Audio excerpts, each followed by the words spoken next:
So I'm gonna present my master's thesis, which is an assessment of the status and alignment of practitioners' leadership in the environmental sector.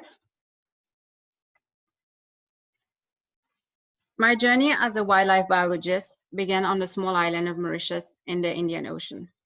And while working with wildlife was a truly unique and magical experience, there's a harsh reality that no academic training had prepared me for.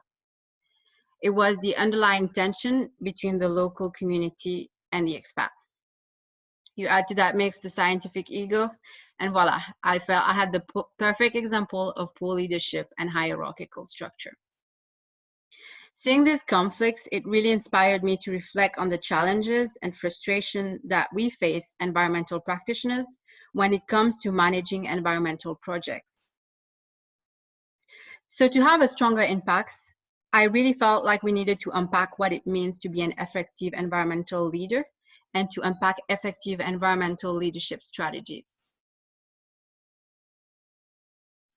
But before I begin, I do want to acknowledge my committee members, beginning by George. It is true that George retired from the program, but I must also say that at the beginning, I was really torn between doing bird work and doing potentially the leadership project. And part of me really wanted to go off on the field and work with birds, but I ended up going back to the leadership project. And this is thanks to George, who really encouraged me to do so. I got a chat. Oh, sorry about that. Oh, now it's working. Great. For some reason, it wasn't. Okay, perfect. I feel much better about this. So yes, thank you, George, for really encouraging me to do this research and to pushing me in that direction, because it really helped me to acquire a new skill. I also have to thank Andre, because like he said, he took over like the BCP program and he kind of adopted us in the middle, and without his technical support, I would not have been able to like go through the administrative process and everything that I needed to really complete this thesis.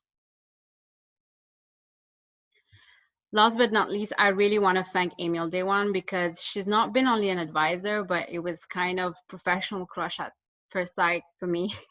So when we met at George's birthday, and George had actually been pushing for us to meet and to connect on the topic, and she really straight away adopted me, and she became my mentor unofficially and officially and in a professional way. And she really helped me like focus on the right question and ask the right question for that research, for my research, and that was really important for me to guide my research.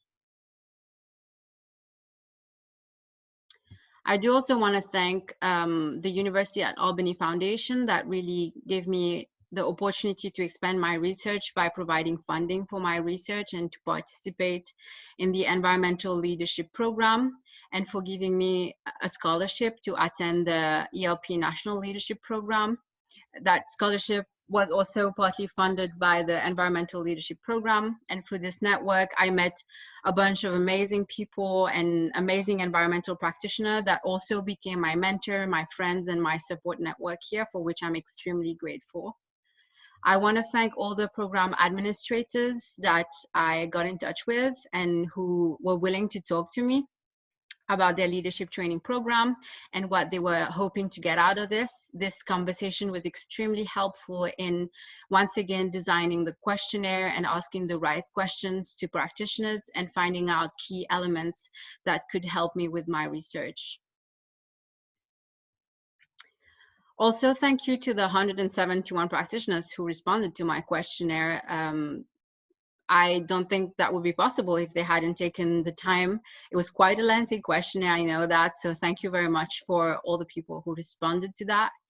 And lastly, I do want to thank my family, friends, and partner. It was a long journey since I applied for scholarship to coming to the US to do a master's. So this almost feels like 8 years of work to get to where I am right now. So this is something I'm really, really happy about, to be completing and defending this thesis today. Before I start, I do want to give like a definition of what is environmental leadership in this context of my research. So for the purpose of this study, environmental leadership was defined as practitioners that were shaping environmental science for research and or working on the integration of environmental science into policy, management, or society at large, and most importantly, irrespective of their formal position. I think this was a really key point for me because I really wanted to emphasize the idea that leadership is a concept and it's not a position. So that's why I really put this as a key point in my definition. But what are the challenges associated with environmental leadership? Well, environmental practitioners have been struggling over the last 50 years to make a significant cultural change to reverse the human-caused destruction of our world's ecosystem.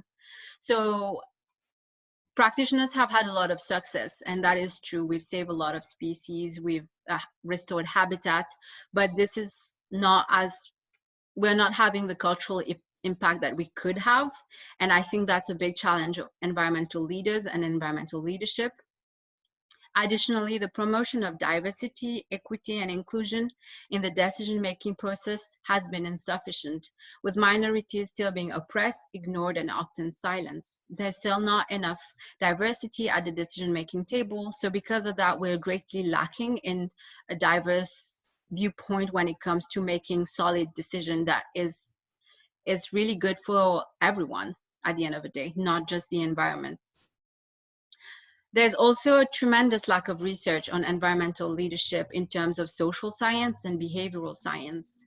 I think we really have started getting better grasp of how ecosystem works, and how there's still a lot of gaps, but there's even more gaps when it comes to the social behind environmental destruction and environmental injustice and issues correlated to that. And I think as scientists, we are still lacking the ability to get buy-in from the public to support our environmental projects, but also from stakeholders to support our environmental initiatives.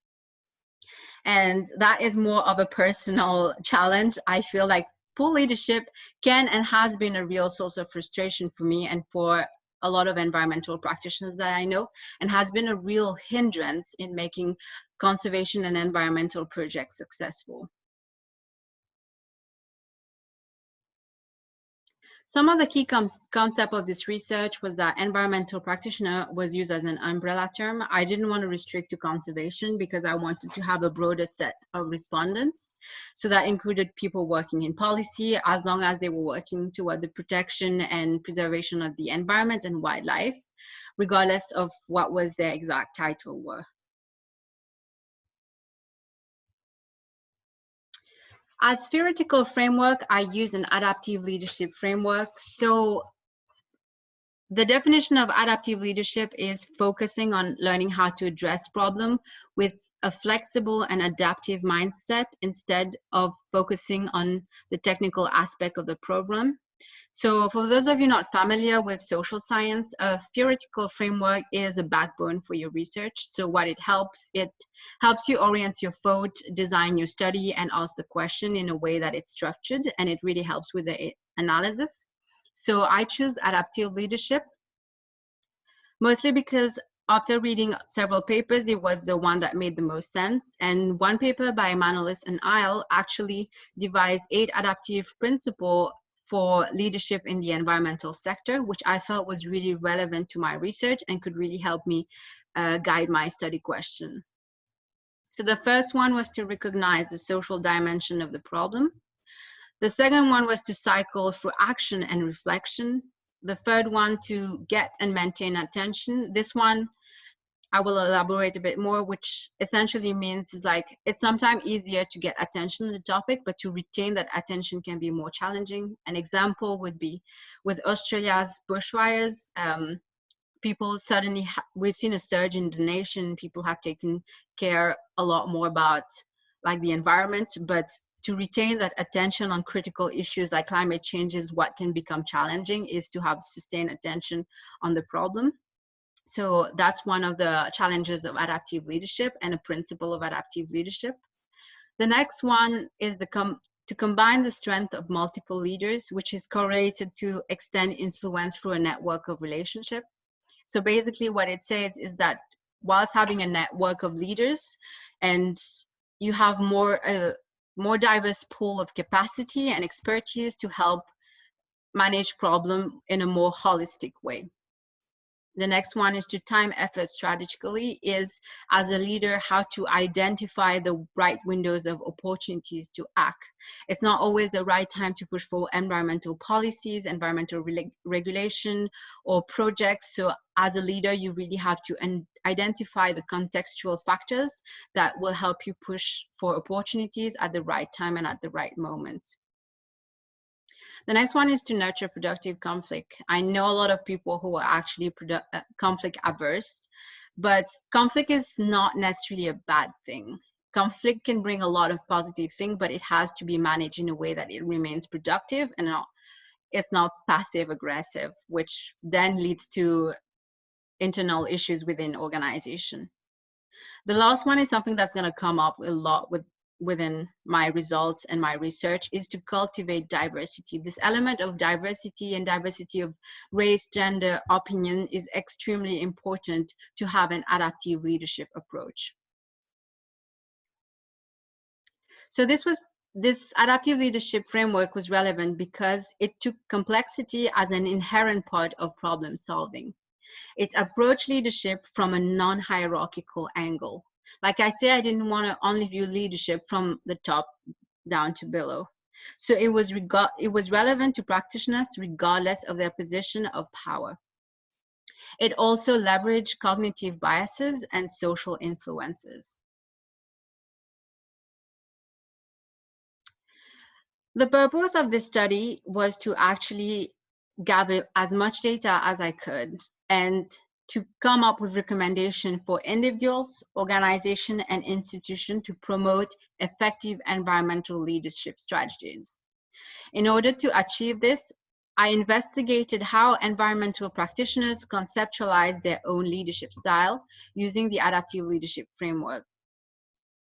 I also investigated the impact of leadership training on practitioners' professional development, including an evaluation of the demand and supply of leadership training in the environmental sector. I had a series of research questions that helped me guide my study.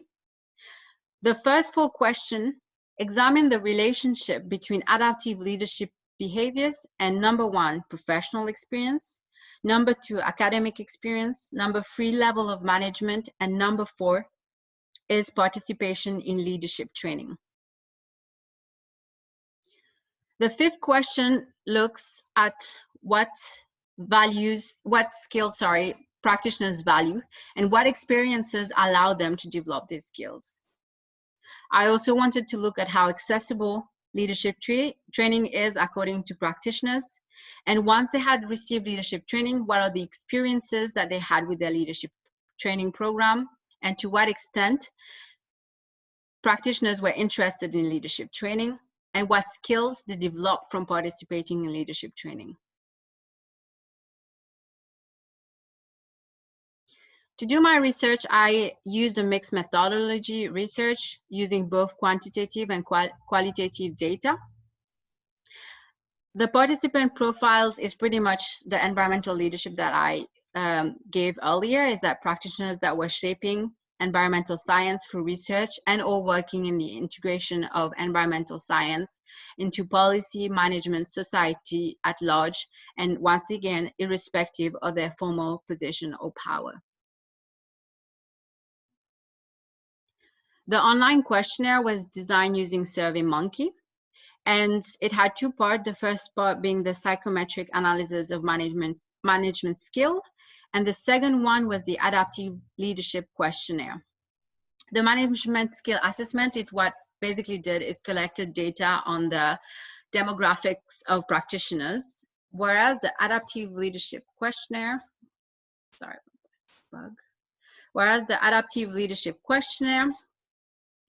looked at 6 dimensions of adaptive leadership behaviors.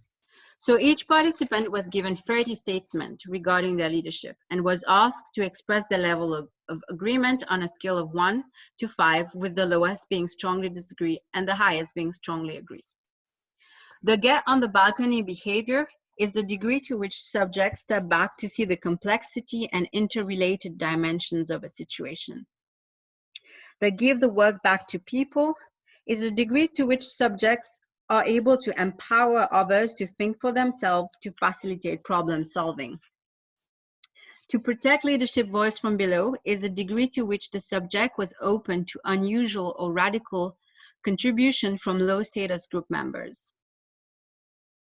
The identify adaptive challenges is the propensity of a subject to recognize adaptive challenges and not respond to these challenges with technical leadership. The regulate distress one is the ability of a subject to provide a safe environment in which others could tackle severe problems. The maintain discipline attention is the degree to which the subject got others to face challenging issues rather than avoiding severe problems. My target for this research was 250 practitioners. And prior to my research, I carried out interviews with leadership program administrators, like I said, to help me design my questionnaire and to help design my research question. I piloted the survey with 4 practitioners, and then after getting the approval from the IRB, the questionnaire was distributed via social media platforms. For the data analysis, an adaptive leadership questionnaire score was generated, and each participant's score demonstrated their propensity at exhibiting each adaptive leadership behaviors. The score ranged between 0 and 150. So individuals that score between 126 to 150, for instance, had a high range, therefore a strong inclination at exhibiting an adaptive leadership behavior. Individuals that scored less than 30 had a very low range and were thus less likely at exhibiting an adaptive leadership behavior. To compare the differences between groups, one way or another tests were used, and the independent variable in this case were the demographic and characteristic of participants, and it was used to compare the scores of participants. As already mentioned, an adaptive leadership framework was used, and based on Manolit's and Al-Aid adaptive principle of leadership, statements were designed, and a Likert scale system was used to determine the level of agreement to each statement. What the Likert scale system does is that it measures people's attitudes, opinions, or perception based on specific questions or statements.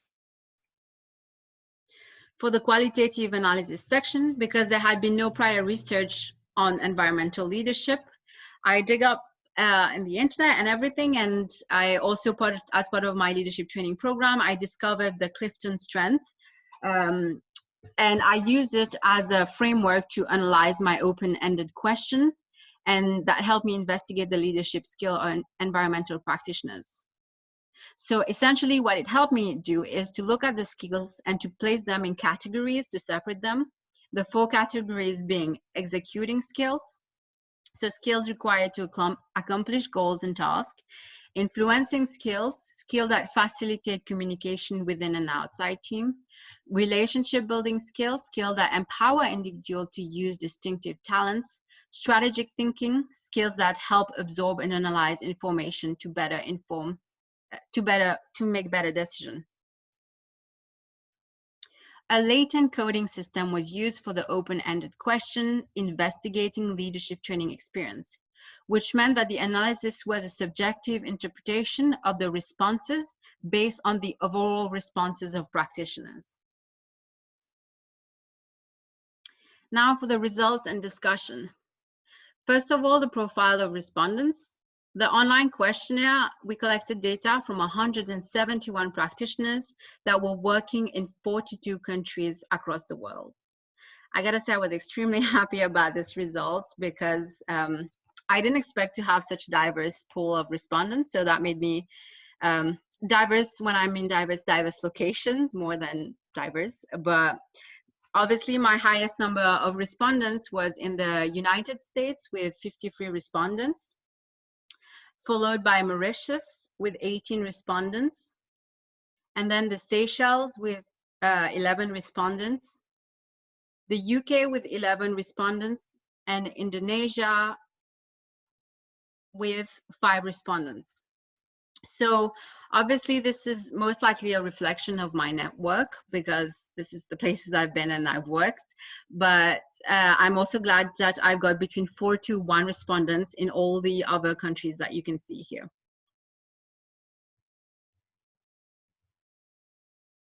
So in terms of age, this is not the right, a little bug. Sometimes it can be quite, okay, here we go. So the age profile of respondents. Respondents were predominantly between 24 and 34 years old, and the smallest percentage was in the 65 plus category. In terms of gender, there was a relatively equal distribution between the percentage of male and female, with slightly higher percentage of female, but a much smaller representation from gender non-conforming demographics. In terms of race, respondents were predominantly white, with 59% of the respondents being white, and other races, was represented by less than 13% each. So Asian had 12%, followed by mixed race, Black with 8%, and then it was Hispanic with 2%, Native American with 1%, Persian with 1%. I think this was very interesting for me because I had 42 countries responding to my survey. So I somehow expected a stronger diversity. And that pushed me to look at how this compared when I looked at diversity in terms of managerial role versus non-managerial role. And I think, interestingly, I know in the US since the early 19th, there's been an apparent lack of diversity globally, but the US has done a strong push and been increasing concern to increase diversity, equity, inclusion, and justice in the environmental sector. But what my results show is that there's actually a lack of diversity, not only at the top tier of organization, but also at entry-level position. And this is very telling because if we're expecting to have diversity in managerial role, then the diversity needs to start at those entry-level role if we are hoping to make a change in the long run. And as you can see, it's still not what it should be. With non-managerial role, entry-level role had 50% white, 20% Asian, 14% mixed race, followed by 12% for Black and 2% Hispanic. And the diversity was on par at the managerial role. So this lack of diversity is a real issue because if we want to push more diverse mindset in the environmental sector, then it needs to reflect in terms of the diversity of the people working in the sector. Now looking at the adaptive leadership score, interestingly, 79.6% of the environmental practitioners exhibited a moderately high propensity at adaptive leadership behaviors. I summarize all the results in this table. And what does it tell you is that overall practitioners have a strong inclination at using this behavior, which I think is a very positive result because there's been in the environmental sector a strong push for more adaptive management practices and leadership, and there's clearly an orientation toward this. But however, when you break down into the specific behaviors, you can see that it's not equal for all adaptive leadership behaviors. For instance, when you look at the get on the balcony behavior, practitioners range between moderately high and high propensity. And what does it show is that environmental practitioners are competent in general at stepping away from conflict to investigate the social dimension and the complexity of the environmental issue. So it would seem that overall, practitioners fared pretty well in this category and in this behavior. However, when you go to the identify adaptive challenges, practitioners mostly score between moderately high to moderately low. So what does that tell us is that even though practitioners have been willing to step back to look at problems, they regularly fail to diagnose the nature of this problem. And what does that mean is that when you're faced with a management issue, there's two types of two types of challenges. It could either be technical or adaptive. So if it's technical, then you put in place policies, then you put in place measures and rules and programs. But for adaptive challenges, it's more challenges that needs to be changed through a change of values and cultural norms that is required to solve this problem. And when it comes to identifying adaptive challenges, it seems that practitioners still struggle to make the difference between the two.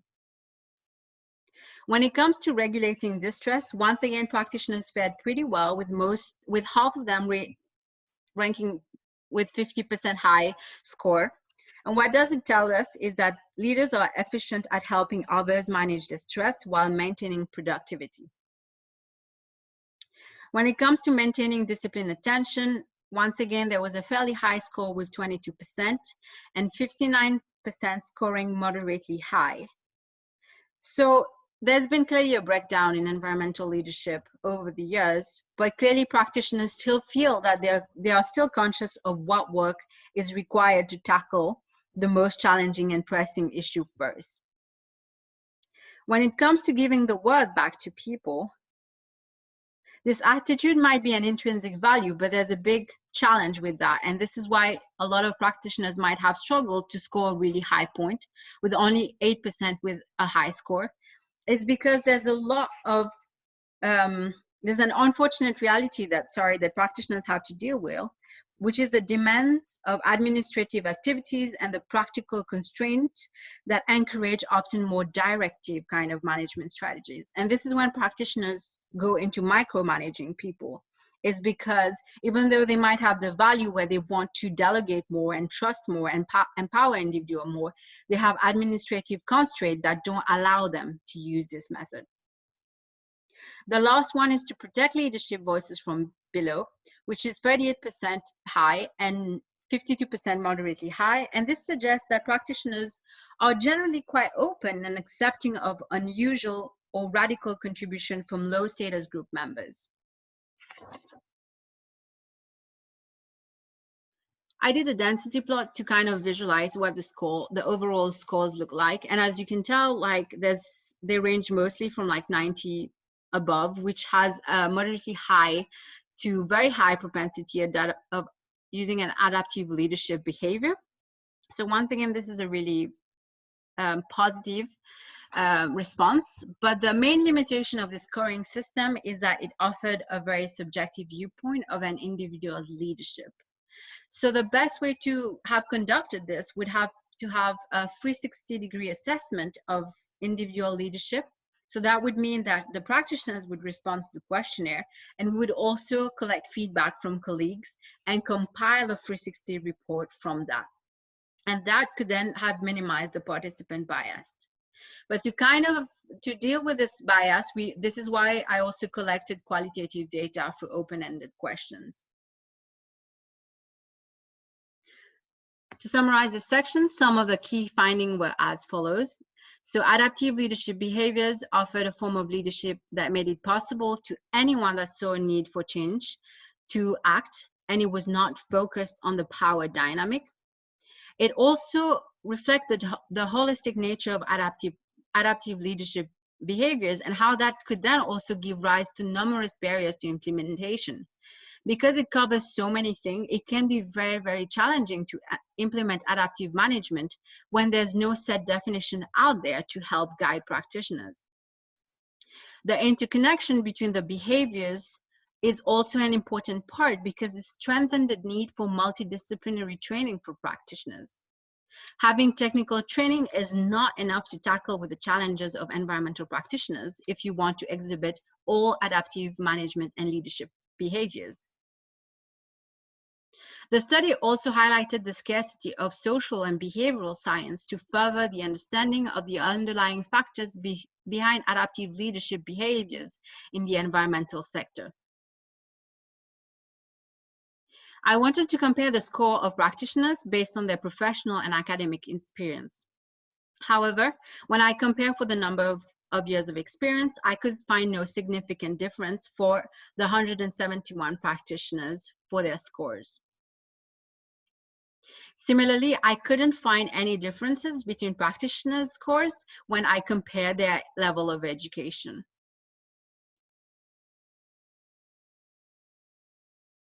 However, I did find a significant difference between how practitioners acted, their propensity, to adaptive leadership behavior based on their position of authority. Individual with no formal authority was less likely to have adaptive leadership behaviors than people that had a management role. So what tells us is that there's a clear disconnect with how people operate at the top of organization and how people operate at the bottom of organization, which signifies that there's a disconnect in how organization operates.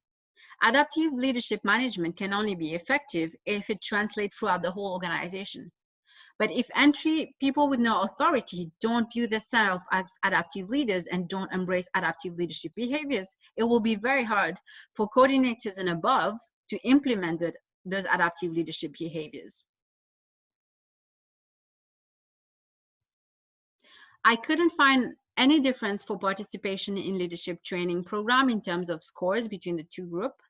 That doesn't mean that there is no significant difference, but it was mostly a challenge because of the group size differences, with a larger proportion of the practitioners actually having attended a leadership training and a smaller percentage having not attended a leadership training.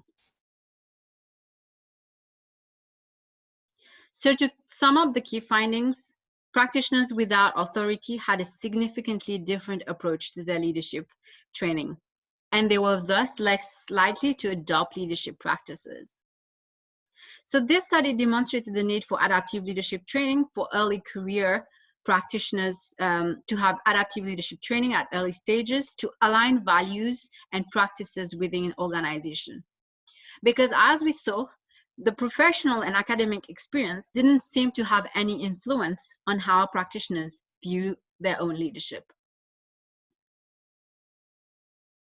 When practitioners were asked what skills were most important for them to be effective, there's 5 emerging skills that appeared. The first one was relationship building with 48%. This is pretty telling, I think, that 48% of respondents felt that relationship building was the most essential in their toolkit, followed by strategic thinking with 21%, influencing with 13%, executing with 15%, and technical skill actually had 3% of practitioners deemed it as essential for management and leadership. When they were asked what experiences were associated with developing those skills, work experience came first. And that is something that came a lot with the exemplary codes, is people saying that they learned on the job. Training came second, with 26% of practitioners saying they received some form of training to help their leadership.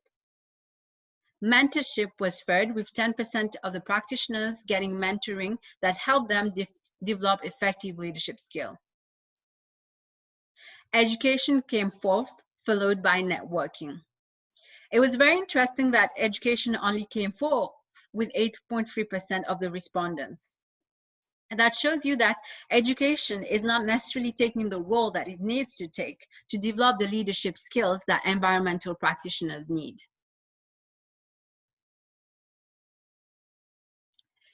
In terms of effective leadership strategies, I really wanted to know, so what was missing from the environmental sector to have effective leadership strategies? So this is why I asked the practitioners, according to you, what is missing in the sector to have effective leadership strategies? Interestingly, the first one to come up was leadership and management training, with 18% of the respondents.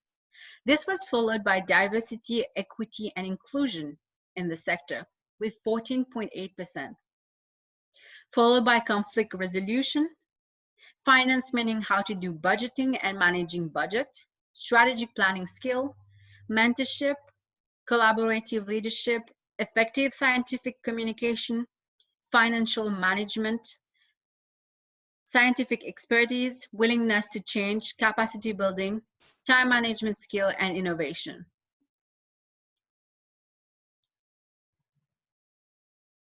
Now looking at our leadership training experience. I wanted to take participants that had been in a leadership training to know what was their experience as it came to leadership training. The findings were presented and discussed in two sections: accessibility to leadership training and experiences associated with leadership training. The aim of the study was to shed light on areas for overall improvement by evaluating the strengths and weaknesses of over 50 leadership training programs, seminars, workshops, and events. So first of all, how accessible was leadership training?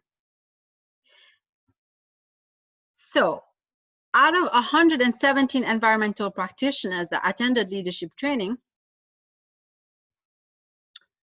sorry, sometimes it bugs a little bit and I don't think it's on the right screen. Percentage attendance. Okay, that's better. So the percentage attendance in leadership training was 171 practitioners, where 49% previously attended a leadership training. 38% had never attended a leadership training program but were interested. 8% were currently attending one.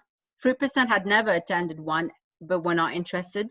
And 3% were planning to attend one soon. The responses of 117 practitioners when asked about the importance of leadership training for professional development. 70% were actually deemed it an essential part of their professional development. So that was very interesting because even though only 49% of them had attended it, 70% of them deemed it an essential part of the development. 16% felt it was fairly important and 3% felt it was important. That suggests a strong gap between the demand and the supply of leadership training to practitioners. When practitioners were asked if they were aware of any leadership training programs suitable to their needs, only 46% of respondents said yes. 45% of them didn't know.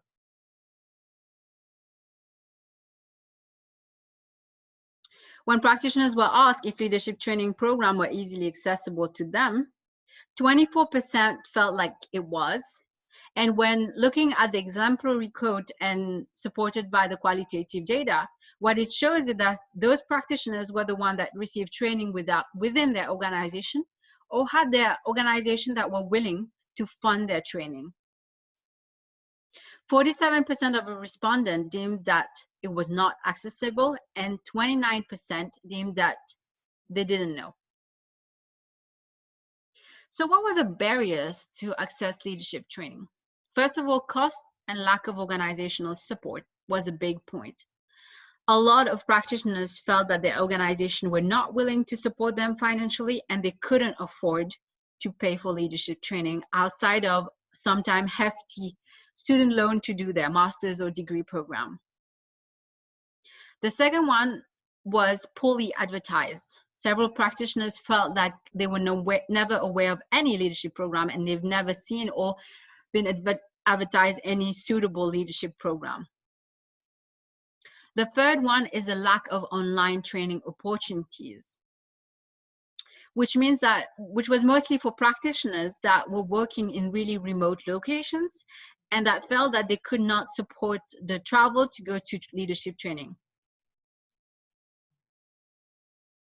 Several practitioners also felt that it was only available for practitioners that were in managerial roles and was not available for entry-level position.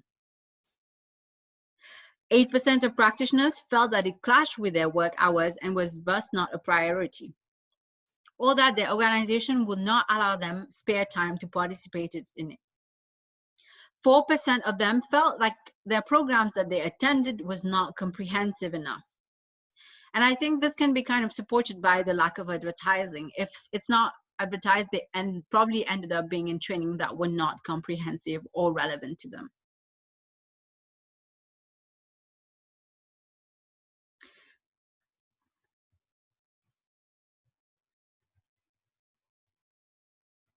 Okay. When asked about the relevance of their leadership training program to their professional needs, meaning like how relevant whatever leadership training you receive was to the need, to your professional needs, 66% of the practitioners felt that it was extremely relevant to their need. 26% felt like it wasn't, 5% didn't know, and 3% preferred not to say.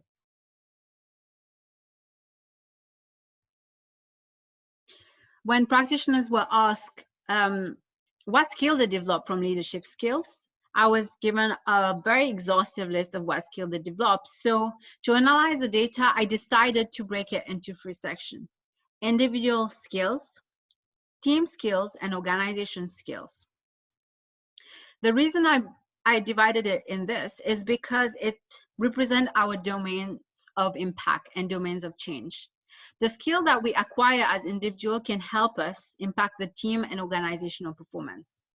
So individual that would develop skills like listening, patience, diplomacy, self-confidence, and awareness will be better equipped to work in group facilitation, conflict management, project management, leadership coaching, and team development, which would then ripple into organization, working on organization management, system thinking, conflict management again, campaign, and outreach.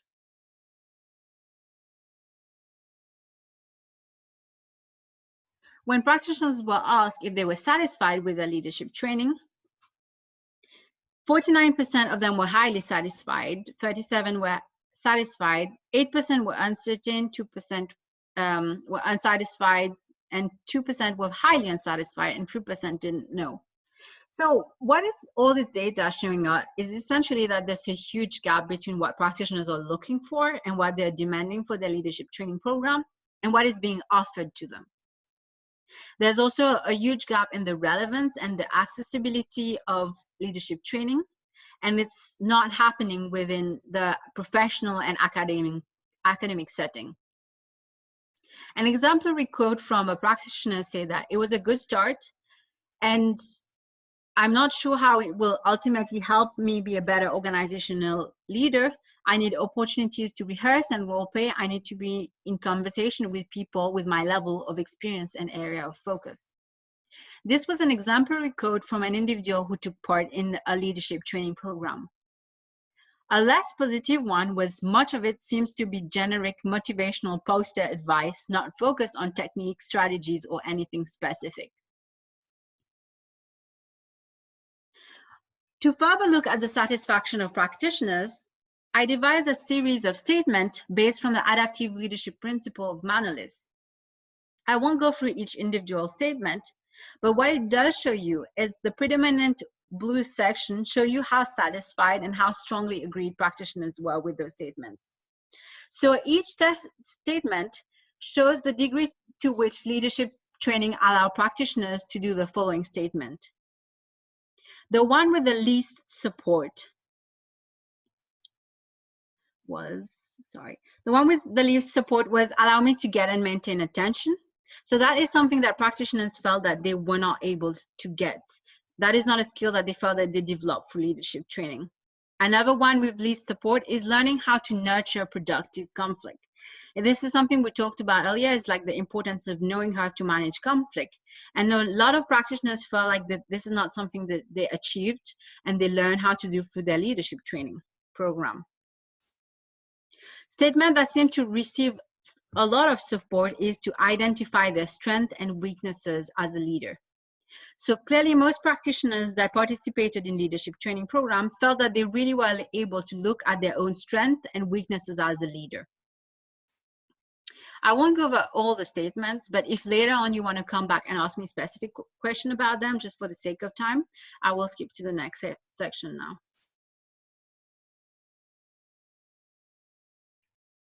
I wanted to look about what was the top 3 most valuable part of their leadership training for them.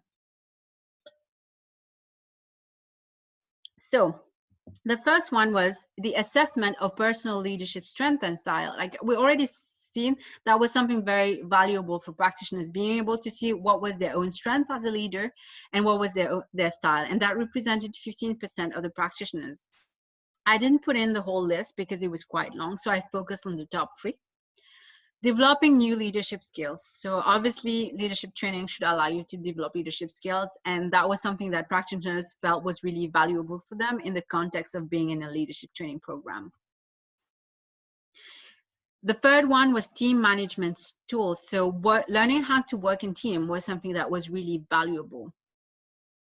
When they were asked what was the most satisfying component, and I do want to clarify the difference here. So satisfying in this context means it's not necessarily the most practical, but it's something that you really enjoy doing as part of your training. And the first one was actually acquiring interpersonal skill to manage productive conflict. The second one was the opportunity to develop a trusted network of practitioners. And the third one was to be offered the opportunity for self-reflection and improvement. So I do want to highlight something also. I know it might seem confusing that some parts people say that they were satisfied with productive conflict, some felt like they didn't get any. I am evaluating over 15 programs here. I'm not evaluating one program. So this is more of a general assessment. So I do want to remake that point that it's over 50 program, and this is why there's like variation. But when you analyze the data as a whole, this is the things that came up the most as the most satisfying components. See, the elements, however, that was missing from leadership training program is diversity within participants to encourage a broadening of perspective, learning public speaking skills, and a focus on environmental challenges. So what were the implications of my research? Well, we clearly saw that there was numerous barriers to accessing leadership training, but also to be effective environmental leaders. And those barriers were identified in this study. But I do believe, however, that there's tremendous room for improvement in policies and practices in academia and also in the workplace. From an organizational policy and practices side, this research shed light on how powerful leadership training can be to help practitioners acquire skills that will supplement traditional academic and professional development in order to become efficient environmental leaders. However, we must understand that leadership training is an investment from both a personal level and organizational level. So this is not something that needs to be taken lightly, and this is something that needs to be given time and thought. This is why I came up with a series of recommendations from the data I collected. For practitioners, my first recommendation was do thorough research before choosing one. As much as you would take a lot of time to go into a graduate program or a degree program, you will take time to do research of why this program is appropriate for you. You should do exactly the same if seeking leadership training outside of work or outside of academia. Reaching out to training centers or alumni networks. So reaching out to your own network and reaching out to training centers can really help you know what is out there and what is options. I think many programs are advertised, but they're not easily like, it's not something you see or you don't know what it is. And I think asking questions and seeking leadership training program, it's out there. You just got to look for it. And asking out and reaching out to the network can be really, really helpful in trying to find what program is appropriate for you. The other point is there's actually a lot of scholarship and grants out there for practitioners, particularly for individuals from underrepresented group. And this is why it's strengthened the importance of reaching out to those leadership training centers and academia and programs that are offering leadership training programs to really know what is being offered in terms of scholarship and opportunities for funding. In terms of recommendation for organization, I do want to say that it is a long-term investment. And it is a long-term investment in the leadership capacity of an organization. So you got to see it as a successional plan. Investing in leadership training is investing in future management. And this is not a bad plan. But prior to sending any staff out or any individual out within your organization to let them get leadership training, it would be important to do a survey of current leadership practices and competencies within organization And there are several organizations that actually do that to see what is the leadership pool within your organization and what areas are lacking. Because as we saw with adaptive leadership behaviors, is that some individuals are better at doing one thing, but not really good at doing the other. Creating transparent leadership development structure is to make structures that is conducive for individuals that receive training to come back and implement this training, because that's something that came up a lot talking with people, is they felt they get leadership training, but then they could never apply it within the organization because the organization were not willing to implement those changes. Incentives should also be created to take part in leadership development. So you can't assume that everyone within an organization wants leadership training, but they might benefit from it. So you have to give them the incentive to take part in leadership training and personal development. And that begins by potentially revising pay scales based on having a leadership certification and looking into it as a valid tool and a valid, that soft skill as a valid set of tools that is needed to be in a managerial role, but also at an entry-level role and to work in a team. Funding should be secure for individuals seeking out leadership training. Whole teams should be dedicated to finding out grants, especially small NGO feels like they lacked the funding, but there's a lot of grants, like I said, and scholarship opportunities out there for individuals from those NGOs to participate. So it's important that organizations, if are really interested in leadership training, take a dedicated time to look into those funding opportunities. Also have a long-term strategy to create a nomination process to make sure that as many people in the organization that have a long-term plan to be with the organization participate in leadership training, and that needs to have a nomination process to make sure it's not always the same people always receiving the training. Some recommendation for leadership program would be to offer training as a three-part training program, focusing first on individual development, like we saw with my diagram earlier, then moving into how to perform in a team, and then to shift toward organization skills. There could be more opportunities for online training program and discussion, and this is something that we've currently seen with the current situation, is how amazing online opportunities can be. And without online, I wouldn't be presenting my thesis right now. So it really strengthened how really good an opportunity it can be for those practitioners that are seeking leadership training but are remote and don't feel like it is accessible to reach out to those individuals and offer online opportunities. Also, to design curriculums that are suited to a wide range of positions, no matter what their level of authority is, it should be broadly encompassing. And to make an active effort to reach out to underrepresented communities and to work with underrepresented communities. So in conclusion, so we are dealing with crazy times right now, all of us, and it kind of reflects on how complex and transboundary environmental challenges and global challenges can be. And when these things happen, we've seen the emergence of leaders in all countries, and sometimes it's been unexpected people, and sometimes it's been people without position of authority. And it's kind of, I guess, in a weird way, an appropriate time to be discussing this idea of leadership without power.